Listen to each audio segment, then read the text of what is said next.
Test, test. Is this thing on? Okay. And now, for those in attendance and those listening around the world, it is time for the on God podcast with your host, Tovaun Anthony. What's good, everybody? It's your boy, Tovaun Anthony. I hope you guys are having a wonderful day. Welcome back to another episode of the on God podcast. And I'm going to just get right to it. Look, I have a wonderful guest today. He is a master of lyricism, a poet at heart. Yo, I got Gr3ys0n on the line. How you doing, brother? I'm doing great, especially at that introduction. Wow. Master lyricist. No, but thank you for having me. I'm proud and honored to be a part of this podcast. I've been peeping in.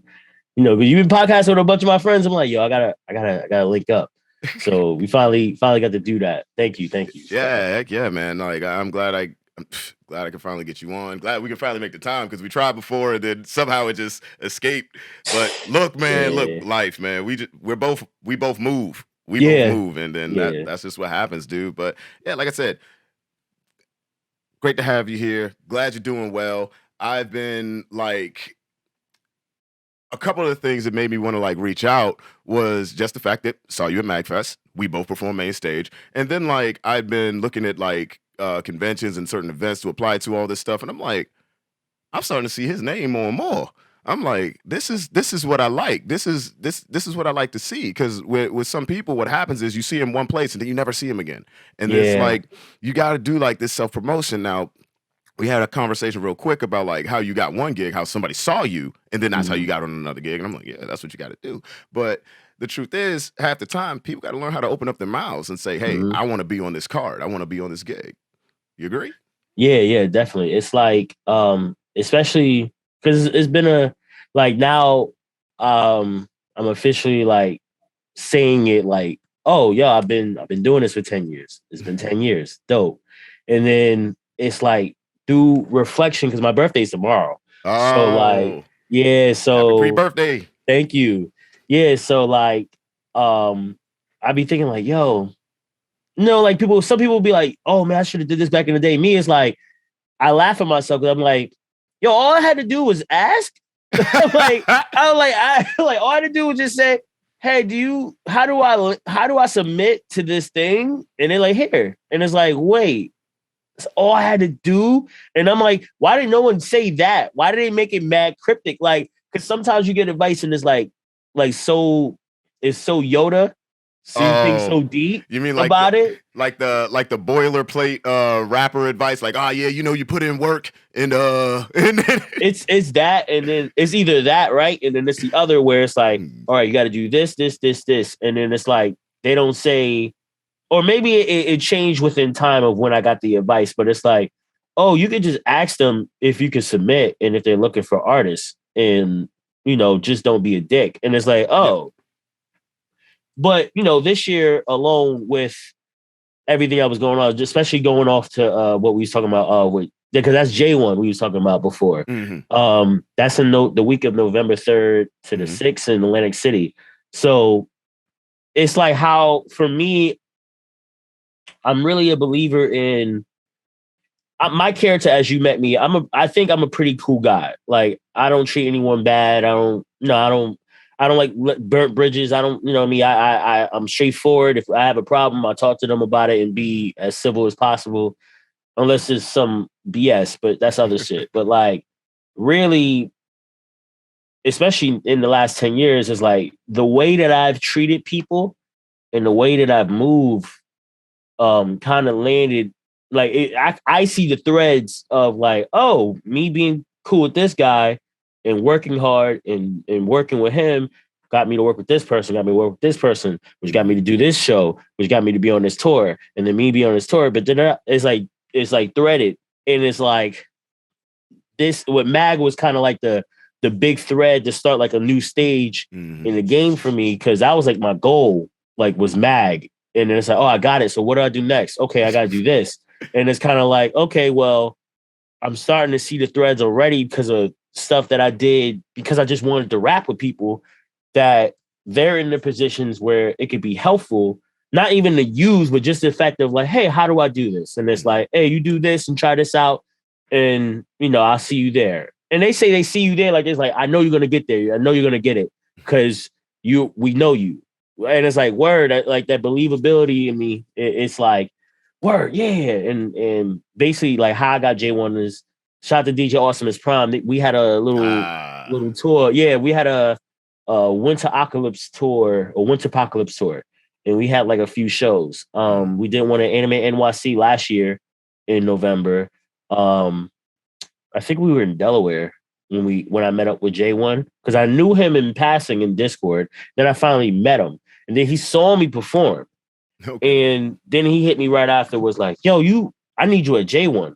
And I'm like, man, I was trying to get the J1 anyway. I was telling you, but all right, cool, I got you. So that's how that happened.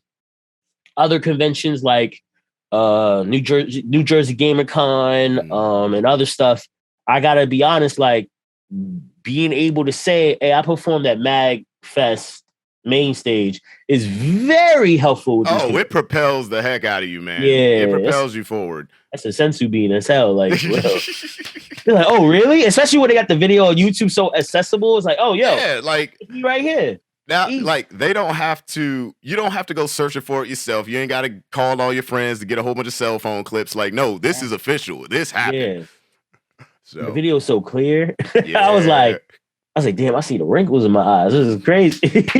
Like, oh man, yeah, nah, like it's crazy though, because especially at Mag, like it's so legit when you're there because you see all the camera people running around in the pit, and like you're like, oh crap, this is real. This is real, and I'm about to be up here. And it's like I definitely like. I feel what you're saying when you said Mag was the goal, and then after that, you're like, wait, what's next? Because with me, I did it, and then like I went dark for a second because I was like, that was like my goal for like a couple years. Yeah. Like, and I was like, wait, yeah, what is my next move? Because that's what everyone was asking me. Like, Osiris and Related J from Wreck the System, they literally in a hotel room the night after my performance, I'm drinking, and they just like, so what's next? I'm like. And I started to have like an existential crisis. It's funny. It's funny they asked you that because they did. I remember when they got the MagFest stage, and it was like I already had a feeling they already knew because like with their team, shout out to Wreck the System in general. It's like they always seem like they knew what to do ahead of time, and plus it's like they're the perfect blend in nerdcore that I like to see where they do nerdcore stuff, but they do like stuff. They don't only be in nerdcore. They don't stay in the bubble. So it's like, yeah, you're always going to be. I can honestly say for whoever listens to the podcast is that you're always going to stay busy if you try to branch out and not only stay in one section of whatever genre or subgenre you're doing. Because I do the same thing, like my show I did last night, the Star City Showcase is a showcase that I put together. Okay. I did it 10 years ago because at the time when I started rapping, I was like, I don't know who to hit up to do shows. And I don't rap like everyone else. So let me get this income tax money, rent a venue. And then my best friend's a DJ. So he was like, yo, you want to do this? He's like, yeah, let's do this. And I knew a bunch of rappers in the area, like Devin Haley. He go by Lotto Lex now, but he used to go by Tigger. 1,000 at the time. It's a lot of people that's in my area, right? And ironically, all of them now are doing better things as well. But like that first show, we had like a bunch of people, and it was like a dope ass show. And then I was like, I'm gonna keep doing this, and I always did like 2 a year. Like I had Mickey Fax host at least 2 of them, and it was like one of the shows was like we did the video, then we went to the show, we played like Mortal Kombat and Street Fighter. He got me in Street Fighter, but I got him in Mortal Kombat. So, yeah. Oh man. It was like, but it's like being on the other side of like making a show together and getting the artists together. It's a gift and a curse because like, all right, I get the perspective of where people that put the shows together are at and the headache they get from whatever artist you get it from. And then at the same time, as an artist, I get the perspective of like, okay, this is what the artist would like and stuff like that. Like yesterday was even another learning curve for me. You know what I mean? But it went pretty well. Yeah, man. I mean, it's good to have both perspectives. It really is good because if you want to facilitate an event, it's like being a liaison at a convention, right? It's like that can really make or break your entire experience. Like you come up in there, you don't know who to talk to, you don't know what's going on, XYZ, like whatever accommodations you may need, whether you're getting paid or not. It's like, hey, do I at least get some water? Do I have a place to sit? Is there a dressing room? Like what's going on here? Like, or like how many mics do we have? It comes down to every little bit. And if you can understand both sides of it, it kind of helps not just when you're facilitating, but when you're an artist yourself, so you can actually ask specific questions. Exactly. So it definitely helps because like years ago, like Aoxys, like my debut was a Halloween show that I put together. Like Yusuf, I shout him out on this podcast all the time. You know him. And, but he was associated with this group called the Musai House in DC, and they had a venue that was essentially like in a warehouse, right? And he went up to them. He said, "Hey, look, this guy, he can promote shows, and he has an idea for a Halloween gig. Just give us the venue. We'll give you the door. Let's figure this out. That'll be our investment. We'll sell it out. Y'all can take all the shit, but we'll handle everything else. We'll handle the artists. If you need us to handle the sound, which they didn't, thank God, but it's like, we'll handle the sound. We'll do everything." And let me tell you, dealing with being that guy on the in-between, dealing with everything else, I had a newfound appreciation for like anyone that books, anyone that promotes, anyone that does anything. I was like, oh man, y'all really be going through it. I'm like, yo, no wonder y'all be so jaded sometimes. Like, because it's like I was just telling my best friend yesterday. It's like, yo, it's hard not to be cynical because like the original like reasoning of doing a Star City showcase, which Star City is like, because I live in Bethlehem PA, so they have the Bethlehem Star, but then it's also a metaphor because Star is like an acronym for Strictly Talented at Rapping, right? So when we say Strictly Talented at Rapping, we know the essence of what Strictly Talented at Rapping means. Like it's kind of hand in hand, and as time went on, it's kind of like dealing with ego. It's especially now for me. I know my value as an artist. It is at least before the YouTube boost and like streams and numbers and everything, before I did a bunch of conventions. Now it's like it's under my belt. Blurred, before doing those, even though shout out to BlurredCon because that was my first convention I ever got booked at, and I love him for it. Oh really? Yeah.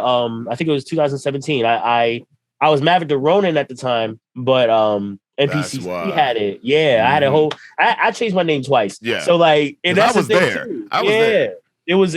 I did it with NPCC. It was IQ, D&D Sluggers, and K Murdoch was there. And I think I was it. And then I performed.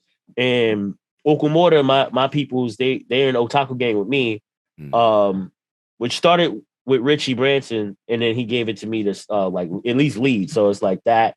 So it's like how everything like ties in and shit. But it's like it's crazy. But it's like, it's like me knowing, hey yo, these organizations contact me or let me converse with them to do business because they know that I'm good at what I do, right? And then I go to these shows and I'm dealing with artists who, on a rapper competitive level, because I'm from New York originally, so I'm automatically competitive. I keep it at bay, because it's like Yusuf asked the question at Mag. He's like, "Yo, do y'all always try to kill each other?" I'm like, in the beginning, you do, but then you learn when a situation happens. But like, but as I'm trying to book for a show and dealing with artists and people are saying certain things, they're like, well, why do I gotta do this? I deserve to be on this thing. Da-da-da. I'm like, to be 100, I don't need you. I could perform for an hour myself and rock out. I'm just giving y'all a chance. And then it's like, oh, okay. Cause then they know that they just try to do that game. I'm like, I don't know who told you I was gullible, but like, nah, that's 5 years ago. There's a difference between being gullible and being kind. Like there's a difference. It's like I'm kind to y'all because I care about the culture and I'm trying to like help it in the area. But I do also know that you guys are low key messing it up sometimes. You know what I mean? Because it's like we were just talking about it. Like with the show I had last night, it went well, but from an artist standpoint that's done it for a while, it's kind of like, oh, this kind of rapping over vocals thing, like boy, it's crazy.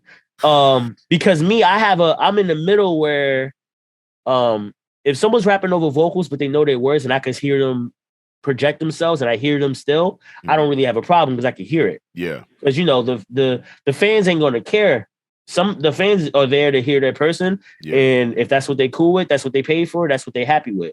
All right. The situation is that when it's one of them shows where you get a collection of artists together and other people are there for other people, and they got to sit through to get to their artists they want to listen to, and it's kind of if they leave or if they stay type thing based off of what the other artists are doing, and it's like, all right, we got one very good artist.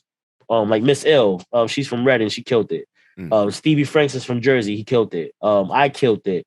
Dude named Medicine Man. I don't think he's a pharmacist per se, but he killed Will Proctor. Like people killed it, but then there's like certain people, others was rapping over their vocals and it kind of was using as a crutch, or not even rapping at all, or singing, and it's like, dude, I've seen it. I've literally seen it, and it.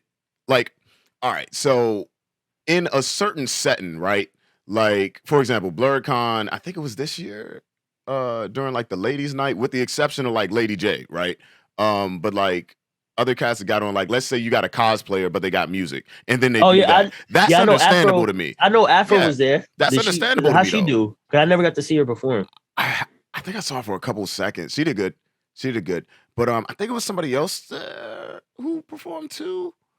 It's either they were or they performed like the year prior or something, but it's like clearly they weren't really vocalizing, right? But that's kind of understandable because the idea of a cosplayer, you're kind of going that idol route. So you can run that. But when you're whether you're a rapper, like a singer, like you're trying to really push that. If I see you come in and, like you say, you use it as a crutch, or it's like you might not even know your own lyrics. Like, what are you doing here? Like I just have a weird thing. It kind of just makes me tilt my head and I start to look at a person funny because I'm just like, okay, you either did one or two things. You either just recorded this song yesterday and then came out, or this is just what you do. And if it's the latter, what happens when the track goes out? What happens when the lights are down, bro? Like, now I'm confused. And on top, it's like, because that's the thing too, right? Because like with my best friend, shout to DJ Terrence Lee. That's been my best friend since I was 14 years old. Oh, man. I'm about to be 32 tomorrow. Longevity. Yeah. And so like when it comes to shows, right? At least the last 3, it wasn't like heavy, but there was like the most times like I actually got angry because it was like, yo, don't mess with my boy, because he's like helping me out. He's been helping me out, but he's like there for me every time. And does whatever I ask and helps me, and he knows shit. And it's like, word, we a team. And I don't like people coming at him a certain way or saying, like, yo, it's the DJ. Because then I got, like yesterday, someone was like, yo, the mics is da-da-da. Mind you, it was his mics, because my mic's like faulted. And I was like, he's like, yo, I got my own, bro. I learned. I'm like, yo, word, all right, cool. Let's see these. I'm like, damn, these look like mags. I was like, how was these guys? Like 150. Huh. Yo, these are good. All right. And then one of the dudes like, yo, man, it's mad low. And I got on stage right after. I was like, listen, if you have the mic like this, you're going to be loud. Like if you have the mic this close, you're going to sound loud. Yep. If you have the mic like this, you're not going to hear yourself. Man. You need to have a consistent space. I've seen people hold mics like a person that's never been on a podcast before. You know what I mean? Oh, they do this. They be like, yeah, man, you know what I'm saying? Like, man, hey, XYZ. Pointing the mic to the crowd, yo. Dude, yeah, like I've seen guys, I've literally just seen dudes stand up and they're just like, yeah, mic all the way down here. And they doing the thing. And I'm just like, yo, slim. Like, you might. They have monitors, you, bro. And they have monitors in front of them, so it's like, yo, I can hear myself. Yeah, of course you can't. Yeah, like duh.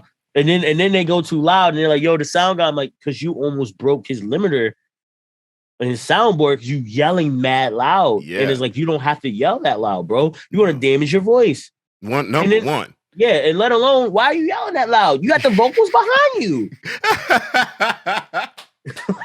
You're using the vocals, bro. You using your master track. Yo, the whole thing, and now you try to yell over top of it. It's like, come on, oh God, because I had a few conversations because I was like, with people I knew, and I was like, I'm saying this because I want you to be better. Yeah. I'm like, the reason it's like, because like what me and my boy tried to do this year, we try to be more organized in the sense of, send us your set on an email so we can have it ready. That way, when a sound check, you can actually try to do sound check. Yeah. But like some stuff with email, Gmail, it'd be messing up, so it happens. Shout out to Google. But he gonna have eyes on you later. You gonna try to go for a sponsorship? They gonna be like, I remember you said, like, boop, like, oh shit, you said Gmail be fucking up. You took away my cloud space. But yeah, it's like, how can I say it? It's like we still had to go through the technical difficulties and stuff. We did it, and then it's like, man, it's like, it's a lot sometimes, you know what I mean? Because it's like, as an artist sitting there, or funny enough, right? Because I'll be chilling, waiting for the show to be good and until I go up and whatever. Especially, I had a very emotional moment in the show, but like emotion in the sense I had to get out. Okay. Because like, I had a situation a few weeks ago where my father had to go to the hospital because he's good now, Okay. Batman, you know what I mean? Like that's why I get the whole Gr3ys0n Nightwing thing from him. So my little brother, he dances for the Brooklyn Nets. Yeah, he dances like really, really well. If anyone needs like a example, my video player one, he's the one dancing in a reindeer outfit. Don't ask me why he did it. He just felt like it. He's like, I ain't gonna change. All right, fuck it, we ball. All right, we're gonna do this. So now he like performs for the Brooklyn Nets. He gets a little. I think it's like, I ain't gonna say his pay. That's crazy. You gonna beat me up. So he gets out from practice and like he sees my father like getting in an ambulance, and we're like, yo, what's going on? And we come to find out like carbon monoxide got out the car and was leaking, and it knocked my dad out. And like the way the family like handled it, we handled it well. We was together, you know what I mean? It's like Kanye West's song Roses. That's how like we got together and got that handled. But there's always that one. So like when that happened, it's like I have a way of handling those things with that person. I would like to handle it. And then everyone's like, no, it's not worth it. Don't do it. And I'm like, but he's being, no, don't do it. And then it's like a conflict because it's like, you guys are right, but I kind of want to do it because it's been so long. It's like, no one did this. This needs to eventually happen. This needs to be addressed. And it's like, no, all right, cool. And then comes out to the show. And it's like, a part of me is like, yo, I'm happy you came because you fam. But like when I see him, you get that dap to someone like you just hold their hand and you let them know like, yo, he's like, yeah, I know. I'm like, all right, we got to talk. Oh no, we got to talk, but all right, we're going to have that discussion later though. And then me with all that emotion welled up, getting the show together, trying to make sure it's a good show, making sure everything's okay. Somehow getting a headache. Luckily, my best friend had Advil, so nothing wrong with tap water and ice. So it's like, when I got up on stage, ironically enough, it's like I kind of like Zuko when I rap in a sense, like I can utilize my anger and emotion, and that's how I project the way I spit. So, and I had songs for that, so everyone was like lit when I was up. It was like, yo. And then it was the thing too, because like even right now, like I got my phone on silent for the moment because I don't want it to vibrate. But it's like some of the artists, like how you be at a show and then some people be performing and then they dip and then they crowd dips and you notice it, dude. We was just let me interject for a second. We were just dealing with that last week. Band I played bass for, Amongst the Triffids. It was like our first show back in a month and a half. And they were like, we headlining. I was like, you what? They're like, we headline. I'm like, you want to headline a local show? They're like, yeah. I was like, who else on the bill? They said, we got a couple debuting groups. I said, you should have let them go. You should have let them headline, bro. I was like, debuting groups, they're gonna bring their whole family, they're gonna bring their friends, and when they done, it's gonna be empty. By the time we got up there, it was like 8 people in the joint, and then the bartender. And I was like, all right, I guess we're gonna do this. Like last night, much better. But yeah, that type of stuff, I'm like, yeah, and as I be on the dual side, because it'll be like one side for me, I'll be like, well, I gave y'all like 2 months to promote. Y'all had to bring y'all people. Y'all got tickets to sell. Mm-hmm. You know what I mean? Because I do my deal. Like I'm gonna be 100. Like I do the deals. Like, hey, you pay for the lock-in, so I know you're gonna show up. Yeah. Because if you I had to talk with IQ. He's like, why do you do that? And I was like, IQ, you're lucky to have nerdcore artists because they want to come through. Dudes will fly across the country to perform at any convention because we love it. Yeah. People in the area that live down the block will tell me they're going to be there and then not show up. And then when they don't show up, that's open time to that's too much space. Because it's like 2 people don't show up, that's a half hour. I could perform that half hour, but then I have to perform my joint. And then I could get my boy to DJ for a little bit. But then the time frame and the scheduling and what I do. So it's like, all right, if you get this 40, I know you're going to show up, right? But then I give them the tickets and they make their money back easy, quick. Because it's just 40, get 10 tickets, you sell to 4 people. Because everyone on average brings at least 4 to 3 people with them every show. So you been go over that. And then even if you want more tickets, just come back to me and holler at me. I'll give you more. You just go ahead. Yeah. Right. So this time around, I guess like everyone did whatever they could do. But like when certain people left, they left. So when it was like kind of like the last 2, it was like almost empty at this point. And it was like at midnight because like we have a sound ordinance and all that, which is crazy. But because it's crazy in my head. It's like, I used to go to 2 and everyone would still be here. Now it's 12 and people going home. Okay, all right, but whatever. Whole new culture now, man. Yeah, everything changed. It's like, so they were just like not spazzing, but they were like, I ain't like that everyone just dipped out like that. I don't think that was cool because we were there for y'all shit, and we could have been going to eat and whatever and doing whatever, and then come through. And that's and that me is like, that's valid. You know what I mean? Like only like 2 artists, and they're the ones that explain themselves. And I'm like, y'all don't even have to explain nothing because like one of the artists named Miss L, she has lupus, so it was like it was acting up off the energy of somebody. We didn't even know who it was, but she's like, I felt some energy and now I'm in pain. I gotta go. I'm like, just let me know when you get home. And then my other boy, Stevie Franks, he's like, my girl, I gotta go to work tomorrow. I'm like, no, you good. Like, I know the deal. Like, you came from Jersey. So like, go ahead. Exceptions. Yeah, it's like if I get you from out of town and you drive all the way out here and you got to get home because you get home at 3:00 in the morning, I ain't trying to do all that. You know what I mean? Go ahead. Bro.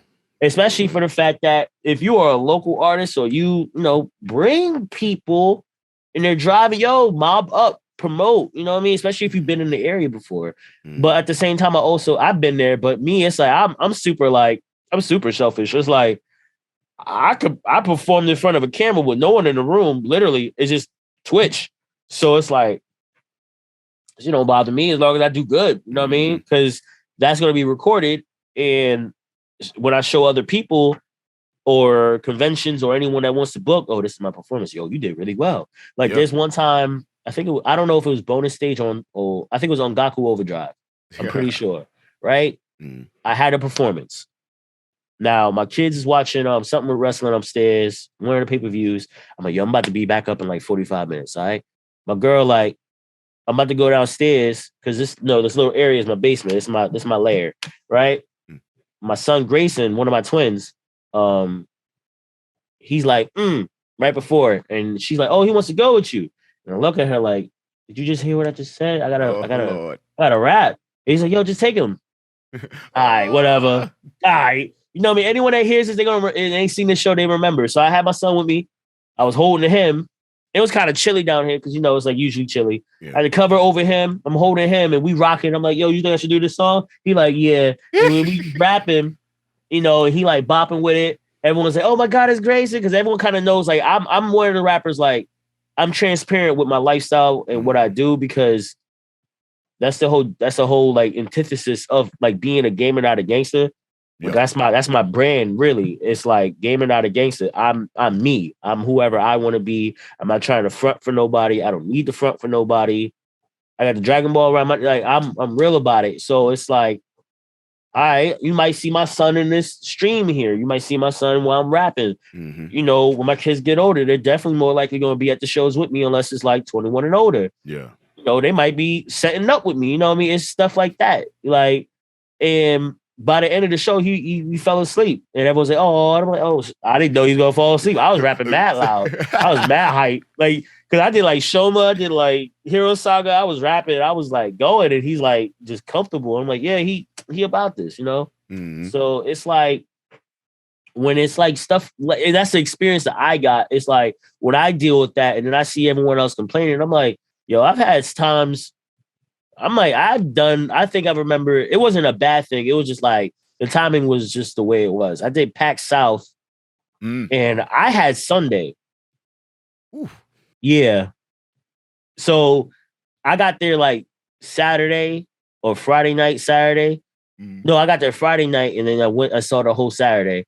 And the light where we were performing at, or everyone was performing at, it was packed. It was a dope ass show. Like the whole weekend was crazy. There's one thing about PAX, they know how to do their shit. Yeah. So like where we were in a room, the lights was off and all that for the 2 nights. Sunday, the lights was on because everyone's leaving. And I'm just rapping. There's only a few people in the room.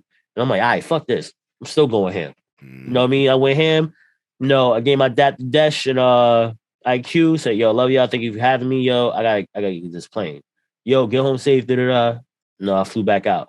And that's me. It's like, it's a mission for me when I perform, because it's kind of like, I got to do the best of what I can do, because I don't know who's in that crowd, for one. Two, if no one's in the crowd, I still got to do good, because there's people that believe in me and are happy for me. Even if they don't even tell me, I know they're happy. I feel the energy of it. So it's like, it will be very rude for everyone to help me out. All the podcasters that be talking to me, doing interviews with me, people that be rocking with me, saying, yo, good job, I rock with you. Even people in talks outside of me that I don't know of saying, yo, that Gr3ys0n dude is pretty nice. You know what I mean? Stuff like that. It's like, I got to do good to prove them right every time. Listen, you're representing not just yourself. You're representing your reason for being there. You're representing the people that booked you. You're representing everything.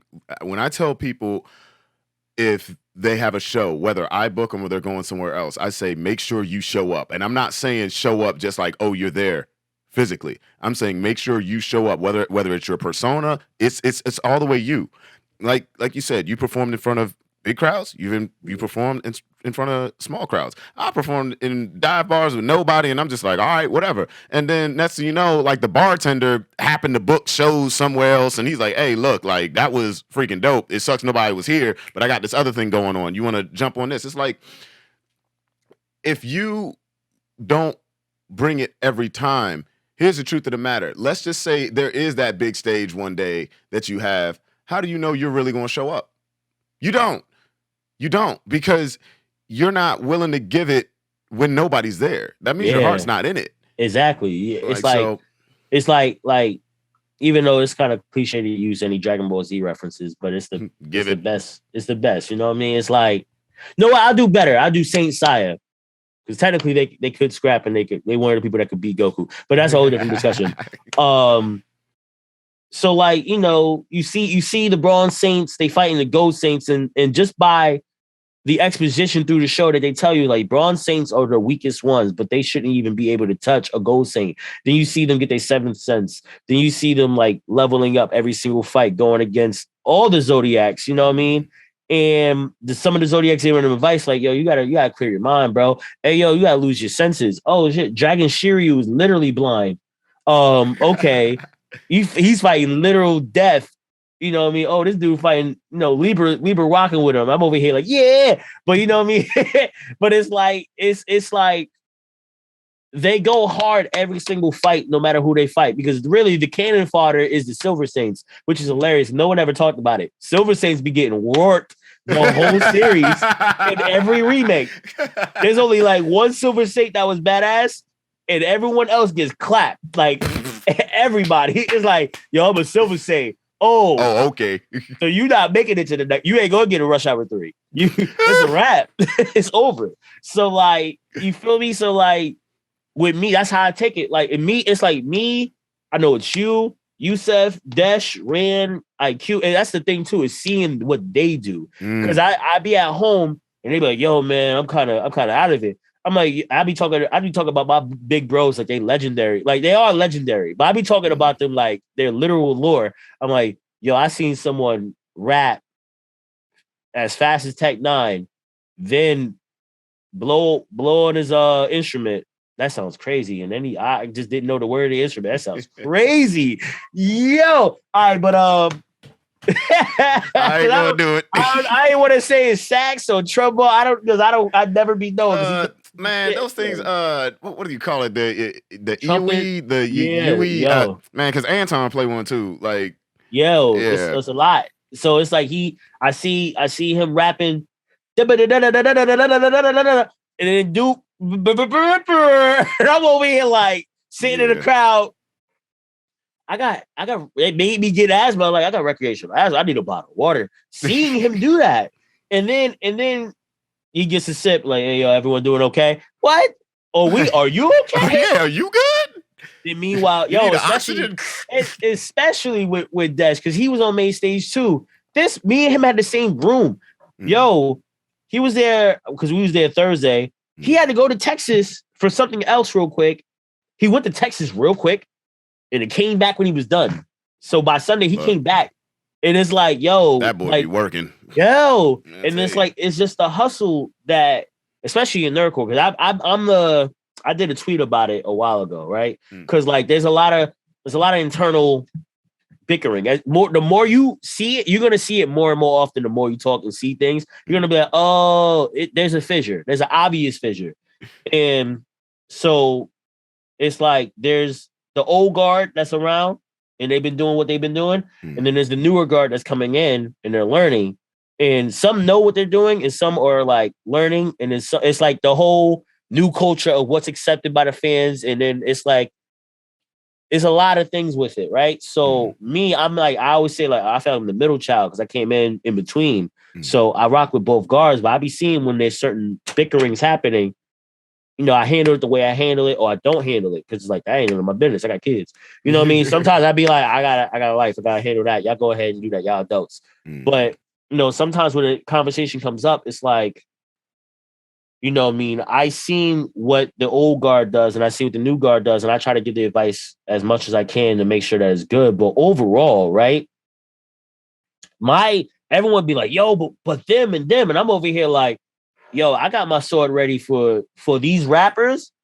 Like, because they always say real rap. I'm like, no, these dudes that are not nerds, the ones that want to keep this old status quo of nerds being lesser and geeks being lesser and being a bad thing, despite the fact that Dragon Ball superhero like beat mad movies when it came out, that the One Piece movie about to beat mad movies when it came out, that every Marvel movie be waxing records every single time it drops, especially Wakanda forever. You know what I mean? So like, it's like, I'm ready for them when they want to go to war. Like it's the Great Ninja War. Like I'm the dude. I'm just like sharpening them. Like, yo, just let me know. Cause I'm gonna be the one, you're gonna see me like spitting and it's gonna be crazy. You're gonna be like, yo, I didn't even know Mac. You're gonna say Mac Gray, Mav, Nightwing. You're gonna be like, I didn't know he could spit like that. It's gonna be like, yo, nah, I've been ready for them. Like y'all, to me, it's like everyone's fam because like we're in the same goal. We're trying to get this thing that we rap and make music about the stuff that we like and get it to a position where everyone can eat. Give me a second. That was a spider. But that shit was creeping like, hey, yo. Hey, what's goody? Like, yeah, I'm in an interview too. No, you ain't. Like, nah, bro. But yeah, it's like, I'm ready for that because it's like, and it's slight because it's the two sides. It's the people that's gonna act like, hey man, I like anime too. I love Dragon Ball. Like, yo, all right, cool. Yu Yu Hakusho. What? Yeah, all right, whatever. All right, we'll see. We're gonna be watching you. I see you. We want to see what's up. Because then when they get mad and they don't get what they want, then the true feelings come out like liquor. So, and then they're going to start popping their shit because they already get a little bit of what they want and then they want to say what they want to say. And it's like, all right, cool. You talking like you can't get your lyrical ass whooped. So you can get these problems over here, either from me or from him or whatever. And I'm always like that.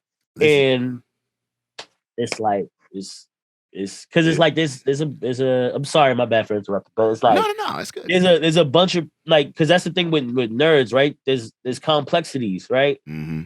So there's people like me that's nerds. Like I'm from Brooklyn, so it's like there's nerds that like I had to fight almost my entire life to be this way and be accepted, and I didn't even want to be accepted. It was just people kept trying me, so I was like, I gotta handle it. You know what I mean? I already know. I be watching your shit. You already know how to do shit. So it's like people try it. What? Oh, what? You like Sailor Moon?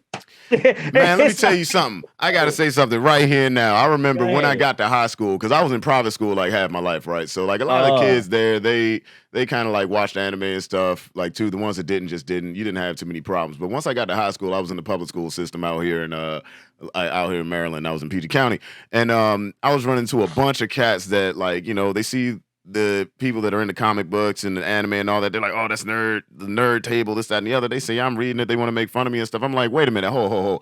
Let me tell you who introduced me to Dragon Ball Z, to Sailor Moon, to Yu Yu Hakusho, to these other shows. It's literal gangsters from Southeast DC who kept me from the streets saying, hey, T, come in the house real quick. Check this out. This is this show called Dragon Ball Z. Check it out. We're going to do this. They taught me the freaking cheat codes to Sonic 3. Like, exactly. It's like... That's the real part. That's the real shit. Because, like, I have a song called The Life. Like, and at least in my verse, I speak on that, where I say, like, we was fighting Shao Kahn. Just be lucky we was Liu Kang. Like, because he was like, be lucky that we were fighting these battles so y'all don't have to. Yeah. Because it's like the acceptance now is because a lot of the people of the old guard kept going and doing and dealing with the bullshit. Because it's like, it's a lot, especially for a black nerd artist. We're dealing with the hood telling us that it's corny, and then we're dealing with everyone non-black low-key judging us either in our face, which would be the lucky side, because at least we know, like, oh, you just don't fuck with us. Yeah, I don't like the quiet shit. Or the quiet shit, because you catch it later. It'd be like, oh, I thought it was cool. It's fucking sneaky. Like, no, it's nuts. And then it's like, yeah, like I said, I was very fortunate to be a person that could be like, look, y'all trying to act hood and act like this isn't a part of the culture. Motherfuckers taught me this shit. What are you talking about?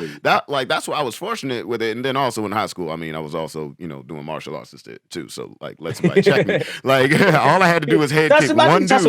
All I had to do was head kick one dude. I ain't had to deal with that no more. But I would. That's a smart move. Like, I ain't gonna fight nobody. Yo, did you just do a roundhouse? I mean, I also knew dudes on the football team. People ain't want to mess with me. So it's just like, hey, me gonna go ahead get big Dre.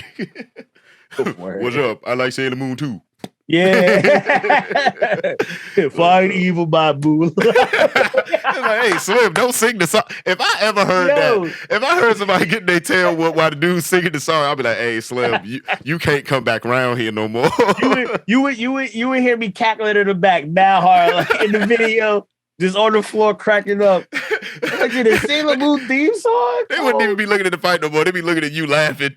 Yo, for real. Like, yo, he's dying. He can't take it. Honestly, because it's like, for me, it's like, my brothers got me into gaming and everything. My family got me into it. But it's like, yo, like, every time, and that's the thing, because like in my early parts of my career, I was doing like a good mixture. I still do a good mixture, but like, you know, before kids, I was able to move around more. So I would do a lot of hip hop shows that no one else was nerdcore except me. So then when I'm spitting and I'm saying like in a bar, I'm saying one of my favorite bars, I said like, I'm like, I train with no masters. Bullseye to your stomach will lay you out like a lecture slash. And then the people will be like, wait, what did he just say? They in the back. What did he just say?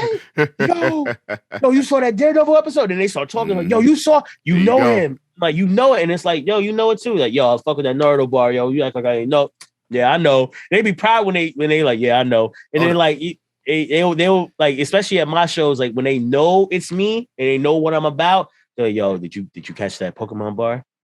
And I'll be like, yeah, I caught it. He's like, yeah, that was for you. When one of your own catches you in that scene it's something else. Like I was telling you about the Aox's debut like years ago. This is actually how in the long run I got associated with Wreck the System. There's a guy named Remy Tyndall. I've done like music with him and all sorts of stuff, skits and everything. But during my debut, I had a song that was about the character from JoJo's Bizarre Adventure, Dio. Oh yeah, Dio. And that's man. Like I did the song and I went through the rest of my set.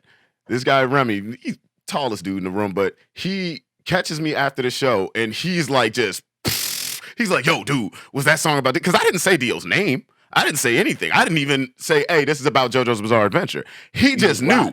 So I was like, uh-oh. And then he was going like on a big like trail. And I was like, I just got into the series. Like, but because of him, it caused like just a big old domino effect because he was associated with way more nerdcore people and stuff than I was. I was completely new to the scene at all. Like for me, when it came to my music, I've always been like putting like nerd stuff in it, but I've been blurring the lines big time, like since the beginning. So it would take a certain individual that either really knew the show or really knew a reference and be like, hold on a minute.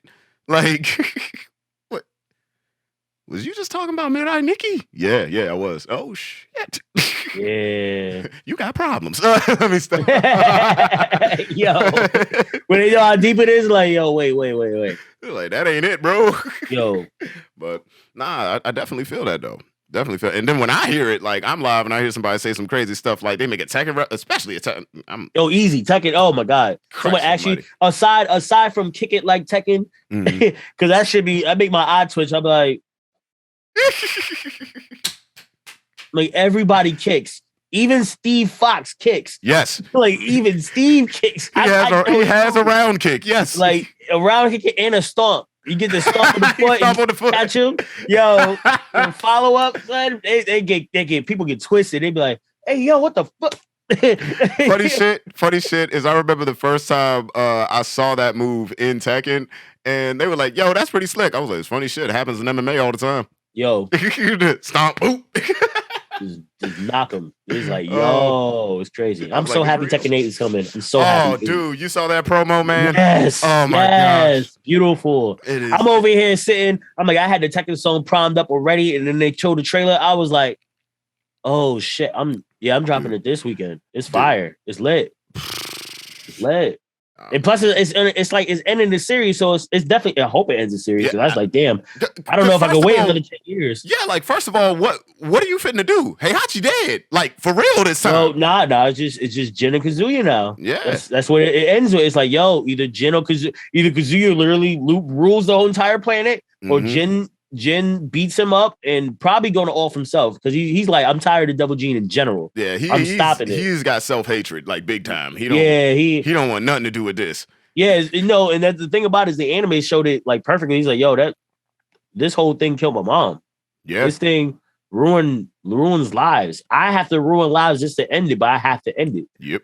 Because like I don't think people give enough props to Tekken 6 for the story of seeing like, yo, Jin. Oh, we found Jin. Yeah, because Jin went down there and bodied the whole monster. Yeah.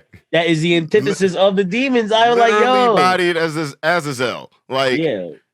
Like, and then they found him in the dirt, just chilling. Like yo, he thought he's like, I'm alive.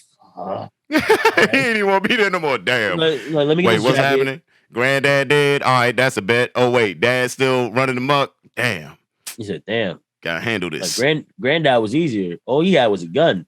Hey, Slim, I was talking to my boy about this the other day. I was like, think about this for a second. Because I made a joke about when I saw the Tekken 8 trailer that I was like, Jin is like, what, 24 maybe? Like, I thought he was in his 30s. He's like, no. He's like 22 or 24, one of the two. Oh, like, damn. If you go like by canon, this boy looks 30. He looks aged. And I'm like, and I was like, this is my joke. I was like, stress. I was like, you got to think about his life. From 16 years old, he has to go find Heihachi Mishima because he just saw his mother get ragdolled and he don't know if she's alive or dead. Number one. So he goes to Heihachi, gets his ass whooped for years in order to train to fight the thing that killed his mother. Finally fights the thing that kills his mother, makes it through that just to turn around and Heihachi shoots him point blank in the fucking face. It's like... Yeah. and then we find out he's a demon mode, right? So Yeah, it's like, because for a lot of people, that like ain't when I was something a for a kid, 16, 18-year-old to go through. Like, exactly. Because like when I was a kid, right, I when kids they don't notice the lore like that, especially back in the day, the games wasn't good at showing the lore, especially Mortal Kombat. Oh, yeah. You got to read this whole paragraph in 2 seconds and then get to the next fight. Pretty much. You only get lucky if your game freezes, and that's not luck. So it's like, oh shit, he got shot in the face. Oh, and then you get 4, right? And a lot of people in the Tekken, I always talk to people, I'm like, yo, Tekken 4 is one of my favorites. Honestly, because it was like, yo, Tekken Force is fire. And then Jin was so bare bones as hell. If you actually was good with Jin in that one, you're good with Jin in everyone. Yeah. Because he had like no combos left in that fourth. And then you get Steve the first time, so that's like a legitimate boxer. He was really going. You got Lee coming back. Just ridiculous. Nasty. Oh my god, it was nasty. And it's like, Hao Wang was good. And it's like, so when you play 4 and you realize, oh, that was canon. He got shot in the face. Yeah. And then he turned into a demon. And he flew. Oh, so he's a demon. So that's the first introduction to people for them to be like, oh, he's a demon now. That's crazy. Like it's activated. It's true. Like then you go back and realize, oh, because you turn demon mode in Tekken Tag, but a lot of people didn't really get to play that one. Yeah, and that Kazuya was double in Tekken 2, which double was an unlockable skin in Tekken 1. People don't really know that. Yeah. But if you had to go left, you wouldn't see it move. Yeah, pretty much. It's just like, yo, it's like, wait a minute. Oh, this is getting freaking deep. What's going on here? And then, man, I was also talking to my best friend about this. I was like, they say Kazuya is really the only pure evil dude in the series. And I'm going to be honest here. A lot of people that commit heinous acts, the studies has been shown that commits heinous acts of either like mass murder, stuff like that, they suffered head trauma as a kid. What did Heihachi do to this boy as a child? Throw him off a mountain. After beating his ass. Yeah. So this is your fault. 7 was mad funny for even, you gotta fight his baby. I did every combo I could. I did all the combos. I did every combo. Then I got hit right back. I was like, oh shit. Yeah. Wait. Grown man strength, baby. Like, oh, it's crazy. Like, oh, that's how this goes. Like, but it was nice of them to re-show the lore to let you know what happens. Yeah. In 6 and 7, because it's like, yo, there's no way. And then, because I did a little series on my YouTube a few years back called G&AG Explains when I had the time. And I was explaining the lore, and everyone was like, yo, I didn't know that. Wait, hold up. This happened to who? Oh, that's what happened to homie. Because my favorite character is Beck. So, Gr3ys0n. Yeah, Beck's my guy, right? Because they be like, yo, I would just play with Wing. It's like, it's not the same. No, it's not. I know Beck's 10-hit combo, 2 of them is not the same. And then they killed him off. So now I can't get him. And they don't want to put him in DLC. But everyone else went through near death and lives. And he died by kicking something too hard. All right, cool. Say less. You know what I mean? But it's like, it's like that series or just in general, going back to the music. I like it's very nice for me to study, especially fighting games, and rap about them and use them in lore, either with the song about this topic or it's just a mixture of it because it ties into other stuff. Like especially with Street Fighter, because you're like, sure do you can. And it's like, oh, that's the dragon uppercut. But it's like, all right, but then you go to Saint Seiya and his name's Shiryu. And he's like, Rozan, like, yo, hit the connect, yo. And his special move is a whole uppercut and dragons come out. You peep. And they're like, oh, or that you'd be like, oh, Goki and Akuma and Oni. And like, it's like everything be tying together and how that goes. And even deeper, like, because Natsu Fuji, it's his birthday today, which is always funny because I forget his birthday is always the day before mine. He dropped a Street Fighter 6 beat tape for 6, and it's amazing. And it's like I was hitting people up like, yo, if you know about the lore of Street Fighter, yo, I'm about to body like some tracks. So I'm just gonna keep in a list of who I want to jump on it.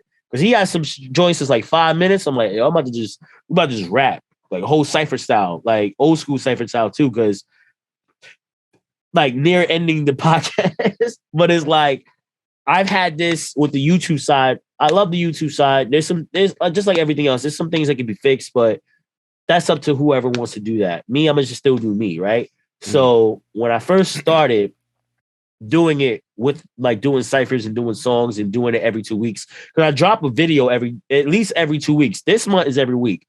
After that, it'll be every 2 weeks having a video, whether it's a new song or an older song I've done about a certain topic, because I just want to have the content ready for my people as I make the albums, as I make the projects, as I do shows, because I really it keeps the short sharps, in my opinion. Like I be primed every time because I keep going.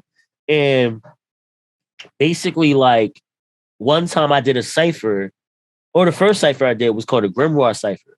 I only called it the Grimoire cipher. And they were like, someone was reacting, was like, this is terrible. And I'm like, what are you talking about? Because everyone rapping is nice. You know what I mean? And he's like, oh, but this person is supposed to be Asta, and you're supposed to be Luck.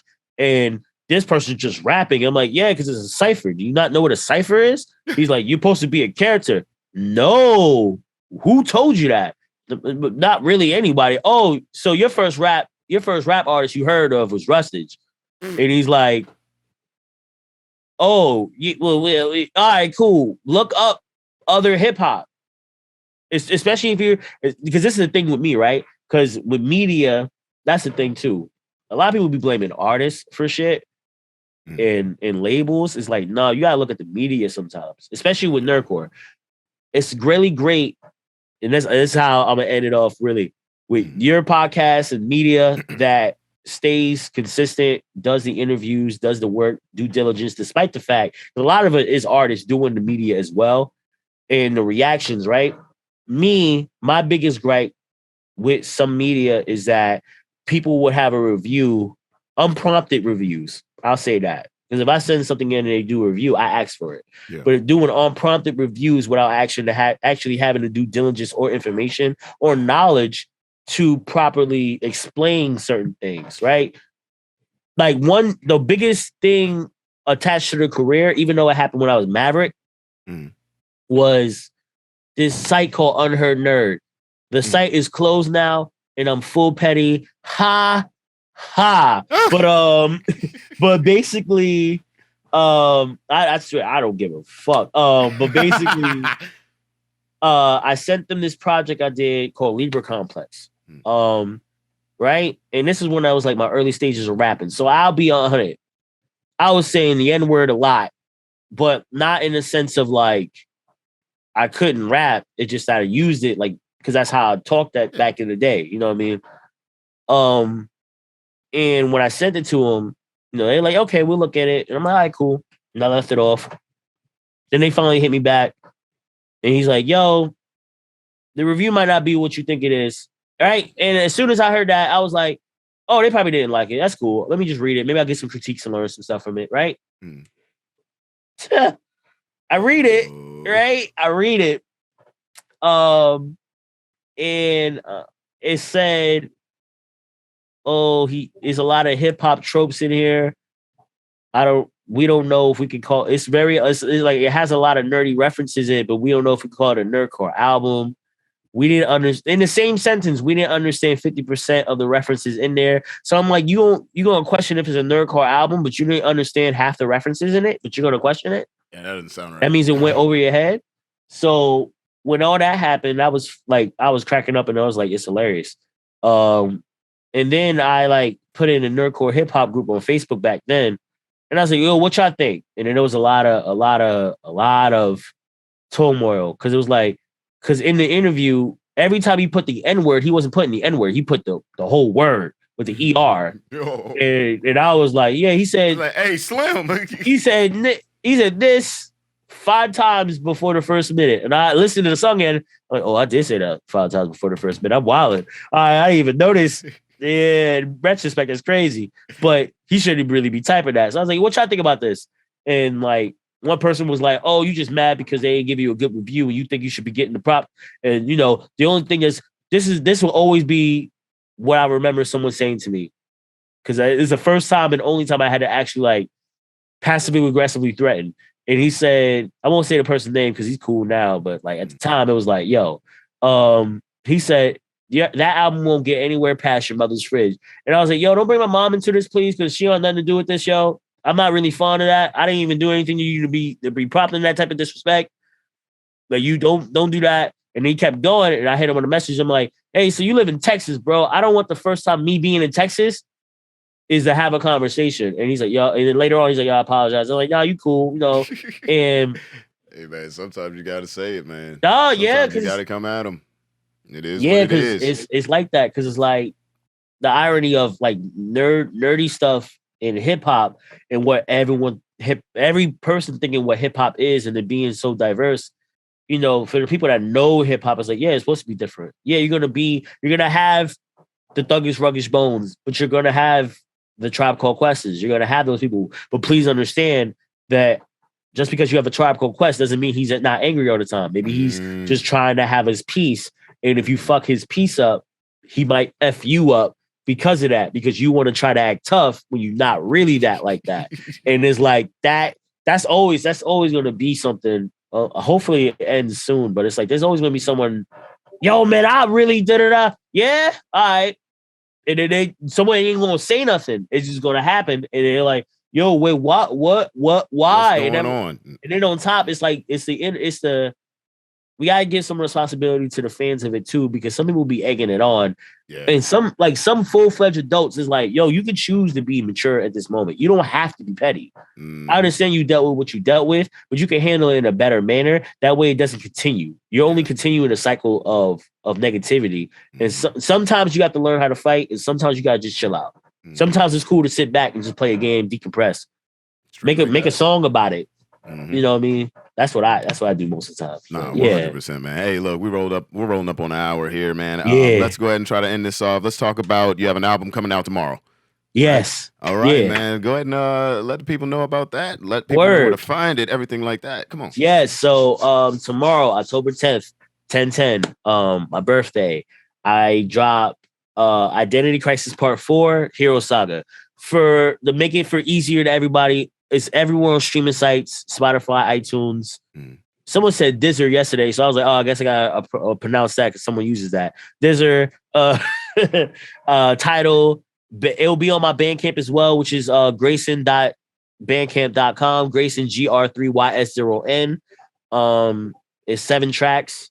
I think it's my best work yet, to be honest. The whole Identity Crisis Wise of Part 4 is I made the series up last year, doing Part 1, 2, and 3. And each Identity Crisis, I'm working with a specific producer.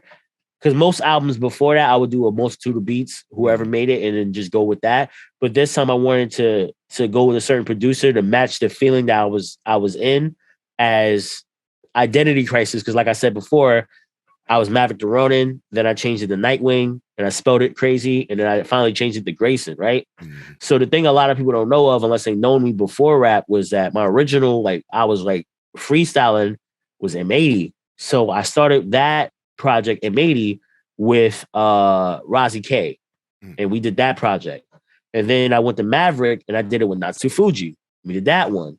And then the last one, or Part 3, I called it Back to Bloodhaven because when I was Nightwing, the introduction of Nightwing's projects was Welcome to Bloodhaven in likeness of where Nightwing patrols and stuff. So saying Back to Bloodhaven was a sequel to that. So I did that, and that was Nightwing's project with Louis Pierre Beats. So a song to coincide with that, Cosplay Slay, Nightwing Forever, those are on that project.